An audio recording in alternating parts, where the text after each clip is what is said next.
অস্ট্রেলিয়ার হয়ে টি-20 ক্রিকেটে দ্রুততম সেঞ্চুরির দেখা পেলেন ডানহাতি ব্যাটার জশ ইংলিশ। আজকে তিনি স্কটল্যান্ডের বিপক্ষে চলমান 3 ম্যাচের টি-20 সিরিজের দ্বিতীয় ম্যাচে এসে অনবদ্য এর রেকর্ডটি নিজের করে নিলেন। আজকে মাত্র 43 বল মোকাবেলায় তিনি সেঞ্চুরির দেখা পেলেন, যেখানে 7টি চারের মার ছিল এবং 7টি ছক্কার মার ছিল। Strike rate 210.20। আমরা যদি জশ ইংলিশের টি-20 ক্যারিয়ারের দিকে তাকাই, তাহলে দেখতে পাই এখন পর্যন্ত এই ডানহাতি ব্যাটার অস্ট্রেলিয়ার হয়ে মোট 23টি টি-20 ম্যাচে অংশগ্রহণ করেছেন এবং আজকের এই সেঞ্চুরি সহ 23টি ম্যাচে অংশগ্রহণ করে সর্বমোট 2টি সেঞ্চুরির দেখা পেয়েছেন এবং 161.72 স্ট্রাইক রেটে সর্বমোট 600 রান সংগ্রহ করেছেন।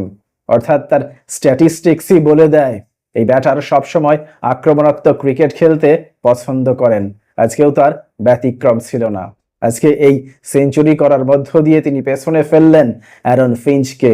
অ্যারন ফিঞ্চ 2013 সালে ইংল্যান্ডের বিপক্ষে মাত্র 47 বলে সেঞ্চুরি করে টি-20 ক্রিকেটে অস্ট্রেলিয়ার হয়ে দ্রুততম সেঞ্চুরির মালিক হয়েছিলেন।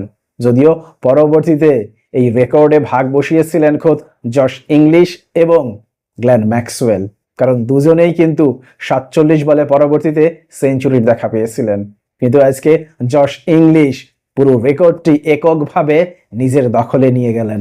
আমরা যদি আজকের ঘটনাবহুল এই ম্যাচের দিকে তাকাই, তাহলে দেখতে পাই আজকের এই ম্যাচের শুরুতেই টসে জয়ী হয়েছিল স্কটল্যান্ড এবং টসে জয়ী হওয়ার পর তারা অস্ট্রেলিয়াকে ব্যাটিংয়ের আমন্ত্রণ জানায়। কিন্তু ব্যাটিং করতে নামার পর অস্ট্রেলিয়ার শুরুটা মোটেও প্রত্যাশিত ছিল না, কারণ তারা দলীয় 11 রানের মাথায় উদ্বোধনী ব্যাটার ট্রাভিস হেডের উইকেট হারায়। আমরা সবাই জানি আগের ম্যাচেই কিন্তু ট্রাভিস হেড দুর্দান্ত একটা ইনিংস খেলেছিলেন, কিন্তু আজকে তিনি ব্যর্থ হলেন। পরবর্তীতে 23 রানের মাথায় দ্বিতীয় উইকেট হিসেবে জ্যাক ফ্রেজার ম্যাগার্কের উইকেট হারায়। আগের ম্যাচেও তিনি ব্যর্থ ছিলেন, আজকেও ব্যর্থতার বৃত্তেই আবদ্ধ রইলেন।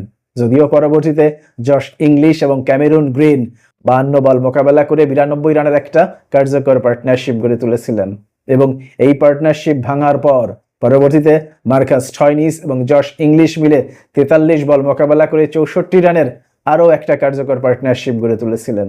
মূলত এই দুই পার্টনারশিপের উপর ভর করেই শেষ পর্যন্ত অস্ট্রেলিয়া নির্ধারিত 20 ওভার শেষে 4 উইকেটের বিনিময়ে 196 রানের একটা সংগ্রহ দাঁড় করাতে সক্ষম হয়।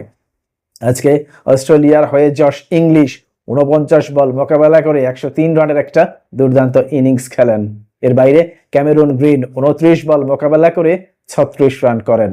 অন্যদিকে আজকে স্কটল্যান্ডের হয়ে ব্র্যাড কারি 37 রানের বিনিময়ে 3টি উইকেট শিকার করেন এবং ক্রিস সোল 17 রানের বিনিময়ে 1টি উইকেট শিকার করেন। পরবর্তীতে 197 রানের জয়ের লক্ষ্যে ব্যাটিং করতে নামার পর অস্ট্রেলীয় বোলারদের নিয়ন্ত্রিত বোলিংয়ের সামনে শেষ পর্যন্ত 16.4 ওভারেই সবকটি উইকেট হারিয়ে 126 রানেই অল আউট হয়ে যায় স্কটল্যান্ড। অর্থাৎ তারা এই ম্যাচে 70 রানের বড় ব্যবধানে পরাজিত হয়। আজকে স্কটল্যান্ডের হয়ে ব্র্যান্ডন ম্যাকমুলেন 42 বল মোকাবেলা করে 59 রান করেন। এর বাইরে জর্জ মানশি 9 বল মোকাবেলা করে 19 রান করেন। অন্যদিকে আজকে অস্ট্রেলিয়ার হয়ে মার্কাস স্টয়নিস 23 রানের বিনিময়ে 4টি উইকেট শিকার করেন এবং ক্যামেরুন গ্রিন 16 রানের বিনিময়ে 2টি উইকেট শিকার করেন। আজকের এই ম্যাচে অনবদ্য ব্যাটিং করার সুবাদে প্লেয়ার অব দ্য ম্যাচ নির্বাচিত হয়েছেন জশ ইংলিশ। প্রিয় দর্শক, আজকে জশ ইংলিশের এমন অনবদ্য ব্যাটিং সম্পর্কে আপনার কোনো মন্তব্য কিংবা মতামত থাকলে অবশ্যই তা কমেন্ট বক্সে লিখে জানান। ভালো থাকবেন সবাই। আল্লাহ হাফিজ।